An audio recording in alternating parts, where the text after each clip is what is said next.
I'd like to spend a bit of time now talking about the amount of time that we spend at meetings. Most managers will suggest to you that they spend about 40% of their time at meetings.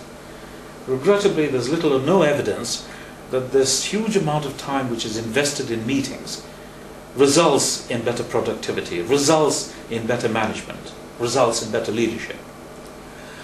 Now, one of two things can happen. We can either curtail our time at meetings, or we can look at this item of meetings and say, how can we make our meetings much more effective?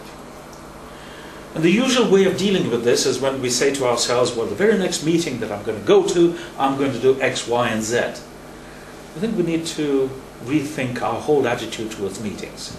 We need to think in meetings in terms of three distinct entities. All those things that we need to do before the meeting, all the things that we need to do during the meeting, and a huge number of actions that we need to do to translate the talk of meetings into actions. So before the meetings, let's look at some items that we need to consider. We need to consider, for example, what are the various items that we need to be discussing. We need to be looking at an agenda. Now, I don't talk about a crib sheet, I'm talking about an agenda. And one item of the agenda which should not be there is any other business, because we should be specific as to what items we're going to discuss. So we're looking here in terms of the items before the agenda. During the course of the meeting, there will be a whole number of items that we need to look at. But we need to see how the chair is actually chairing the meeting. How is the meeting is facilitated. All those different human dynamics of the meeting.